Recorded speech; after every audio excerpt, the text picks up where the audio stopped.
રાજકોટ મહાપાલિકામાં કુલ 72 કોર્પોરેટરો પૈકી સામાન્ય ચૂંટણીમાં ચૂંટાયેલા કોંગ્રેસના 4 પૈકીના 2 કોર્પોરેટરનું પદ પક્ષાંતર ધારા હેઠળ રદ થયા બાદ હાઈકોર્ટમાં ચાલેલા કાનૂની જંગના અંતે કોંગી નગરસેવક વશરામભાઈ સાગઠિયા અને કોમલબેન ભારાઈને ફરી કોર્પોરેટર પદે કાર્યરત કરવાનો આદેશ કરતા રાજકોટ જિલ્લાના કોંગ્રેસને નવું બળ મળ્યું છે.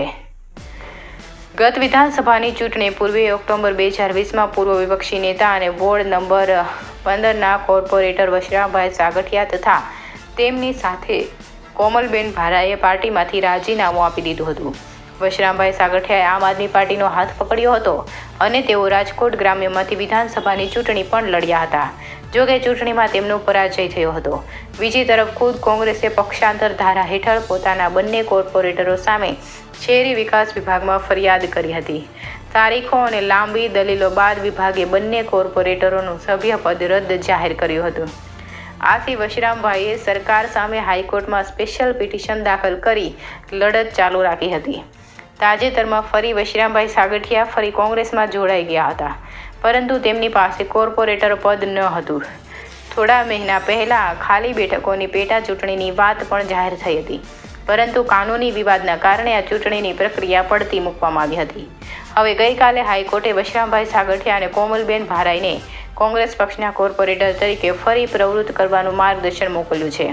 આથી હવે મહાપાલિકામાં ફરી કોંગ્રેસનું સંખ્યાબળ 4 પર પહોંચી ગયું છે. આ અંગે વશરામભાઈ સાગઠિયા અને કોમલબેન ભારાએ સત્યનો હંમેશા વિજય હોય છે તેવું જણાવ્યું છે. લોકસભાની ચૂંટણી પૂર્વે હવે કોર્પોરેશનમાં ભાજપના 68 અને કોંગ્રેસના 4 કોર્પોરેટરો થયા છે. ગેરલાયક ઠરાવવાના મુદ્દે વશરામભાઈ સાગઠિયા અને કોમલબેન ભારાએ હાઈકોર્ટમાં સ્પેશિયલ સિવિલ એપ્લિકેશન કરતા બંધારણની આર્ટિકલ 226 મુદ્દે ન્યાય મળ્યો છે. હાઈકોર્ટના હુકમથી કોંગ્રેસ પક્ષમાં નવું જોમ આવ્યું છે. આ બંને કોર્પોરેટરો ફરી આરૂઢ થશે. મનપાની સામાન્ય ચૂંટણીમાં ચૂંટાયેલા કોંગ્રેસના 4 કોર્પોરેટર પૈકીના 2 કોર્પોરેટરોનું પદ પક્ષાંતર ધારા હેઠળ રદ થયા બાદ હાઈકોર્ટમાં ચાલેલા કાનૂની જંગના અંતે કોંગ્રેસના નગરસેવકો વશરામભાઈ સાગઠિયા અને કોમલબેન ભારાઈને ફરી કોર્પોરેટર પદે કાર્યરત કરવા હાઈકોર્ટે આદેશ કરતા લોકસભાની ચૂંટણી પૂર્વે રાજકોટ કોંગ્રેસને નવું બળ મળ્યું છે. રાજકોટ ખાતે પત્રકારોને સંબોધતા કોંગ્રેસના આગેવાનો વશરામભાઈ સાગઠિયા અને કોમલબેન ભારાએ જણાવ્યું કે સત્યનો હંમેશા વિજય થાય છે. થોડી વાર લાગે છે, અંતે તો સત્ય હંમેશા સત્ય રહે છે. અમને ભાજપ સરકારના અધિકારીઓએ ગેરલાયક ઠેરવ્યા હતા, ત્યારે પણ બંધારણની કલમો વિરુદ્ધ અને મ્યુનિસિપલ એક્ટની વિરુદ્ધ જઈને સત્તાના પદમાં અમને ગેરલાયક ઠેરવેલ, જેની સામે ન્યાય પ્રણાલીમાં વિશ્વાસ મૂકીને વકીલ ચિંતયભાઈ ચાપાનેરી મારફત હાઈકોર્ટના દ્વાર ખખડાવતા હાઈકોર્ટે અમને સ્ટે આપ્યો, જેના કારણે ભાજપની આશા અપેક્ષા પર પાણી ફરી વળ્યું હતું. ન્યાય મેળવવા અમે સ્પેશિયલ સિવિલ એપ્લિકેશન નંબર 49માં કરી હતી, જે આધારે બંધારણની કલમ 226 મુજબ ન્યાય મળ્યો છે. હાઈકોર્ટે મ્યુનિસિપલ એક્ટ અધિનિયમ 1986ની જોગવાઈના આધારે અમને ન્યાય મળેલ છે. તે બદલ હાઈકોર્ટનો આભાર માનીએ છીએ. પ્રેસ કોન્ફરન્સમાં કોંગ્રેસ આગેવાનો અતુલ રાજાણી, મગદુલ દાવદાણી, સંજય અજુકિયા, તુષાર નંદાણી વગેરે ઉપસ્થિત રહ્યા હતા. રાજકોટ મનપાના 2 કોર્પોરેટરોને ગેરલાયક ઠર્યા બાદ ફરી લાયક બન્યાનો સૌ પ્રથમ બનાવ બન્યો છે. રાજકોટમાં કોઈ કોર્પોરેટરોને ગેરલાયક ઠેરવ્યા હોય અને કોર્ટ દ્વારા તેમનું સભ્યપદ ફરી સ્થાપિત બન્યું હોય તેવો પ્રથમ કિસ્સો છે. કોંગ્રેસના વશરામભાઈ સાગઠિયા અને કોમલબેન ભારાએ ગેરલાયક ઠરાવવાના મુદ્દે જબરદસ્ત કાનૂની લડત આપતા બંનેની તરફેલમાં હાઈકોર્ટે આદેશ કરતા નવું પ્રકરણ કોર્પોરેટરના રાજકારણમાં ઉમેરાયું છે. રિપોર્ટર ભરત ભરડવા સાથે રોહિત ભોજાણી, રાજકોટ.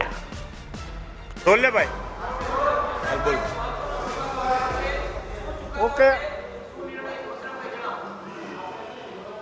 કોંગ્રેસ પક્ષ 138 વર્ષ જૂનો પક્ષ છે. ગાંધી બાપુ સરદાર સાહેબનો આ પક્ષ છે. સત્ય સાથે ચાલનારો પક્ષ છે, એટલે સત્યમેવ જયતે પહેલાં અમે સૂત્ર આપશું. કારણ કોંગ્રેસ હંમેશા નાના માણસોનો, પછાત વર્ગનો અને મોટા માણસ તમામ લોકોને સાથે રાખીને ચાલનારો પક્ષ છે.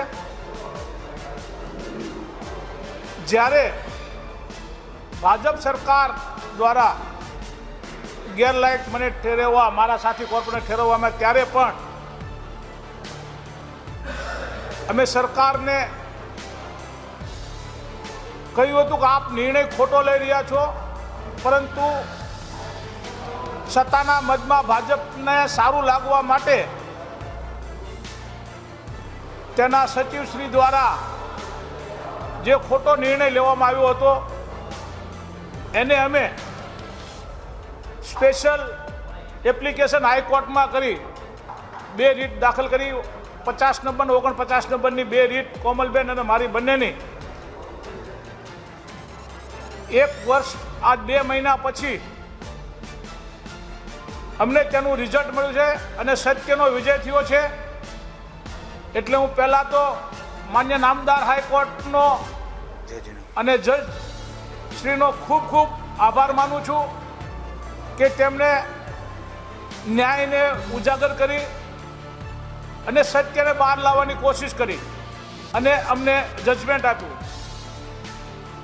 બંધારણની કલમ 226 મુજબ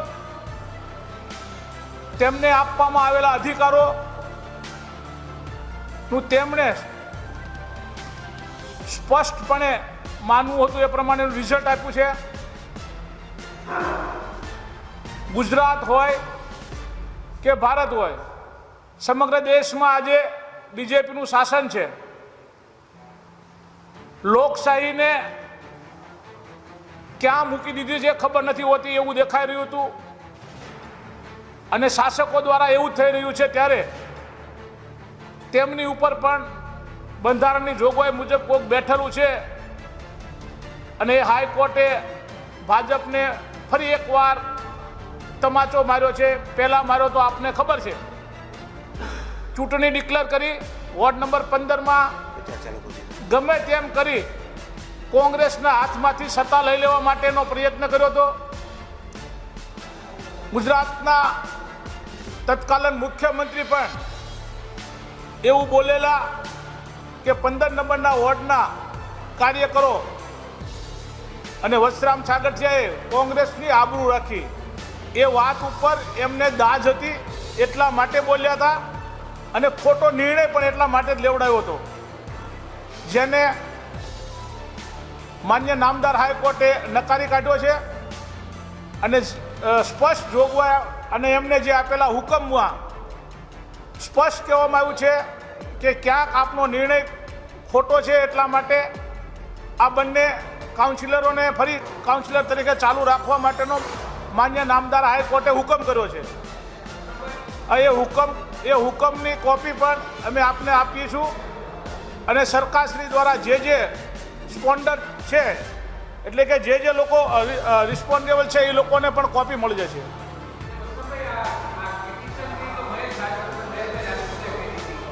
ના, મહેશભાઈ રાજપૂતે નહોતી કરી, પણ વિપુલ બુચ કરીને હતા વકીલ, એના દ્વારા થઈ છે. મહેશભાઈ રાજપૂત રહ્યા પક્ષ નથી કે વસરામ સાગઠિયા કોઈ પક્ષ નથી. પક્ષ હંમેશા કોઈ પણ રીત કરવી તો પક્ષ કરી શકે છે.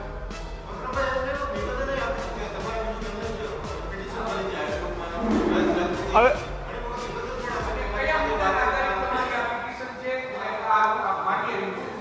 મારી પિટિશન જે લોકો કરનાર છે એ તો આપ કહેતા હોય મહેશભાઈ, તો મહેશભાઈ કોઈ પક્ષ નથી, એમાં એવું સ્પષ્ટતા છે.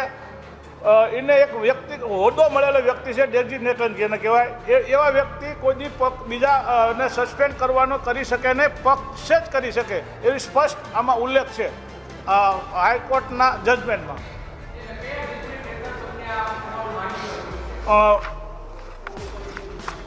બંધારણની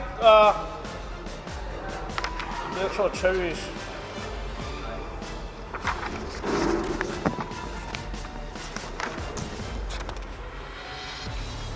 બંધારણની આર્ટિકલ 226 મુજબ મળેલી સત્તાના રૂએ માન્ય નામદાર હાઈકોર્ટે તેનો સદુપયોગ કરી અને આ જજમેન્ટ આપ્યું છે. બંધારણની આર્ટિકલ 226માં એની જોગવાઈ છે. હે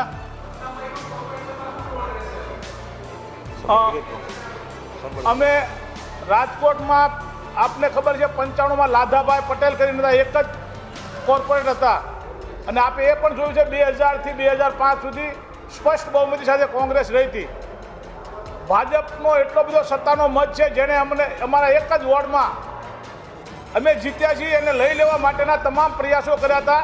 7 દિવસ સુધી ધોમ પ્રચાર ચાલુ કરી દીધો, ચૂંટણી ડિક્લેર કરી દીધી અને એક એક કોર્પોરેટરને એક એક બૂથની જવાબદારી આપી, એક એક એમએલએને એક એક સેન્ટરની જવાબદારી આપી અને ત્યાં સુધી 7 દિવસ કન્ટિન્યુ પ્રચાર ચાલુ કરી દીધો. પછી માન્ય નામદાર હાઈકોર્ટમાં અમે એનો સ્ટે લઈ આવ્યા હતા અને અમે સત્ય તરફ હતા એટલા માટે અમને નામદાર હાઈકોર્ટે જે તે સમયે પણ સ્ટે આપ્યો હતો. આજે તમારું ડિસિઝન આવ્યું એની સામે તમે કેવીએટ દાખલ કરી છે, નહીં તો સુપ્રીમમાં જઈને ફરીથી સ્ટે લે તો તમારે આમાં એવી સ્પષ્ટ જોગવાઈ છે કોઈ કરી શકે નહીં. સ્પષ્ટ છેલ્લું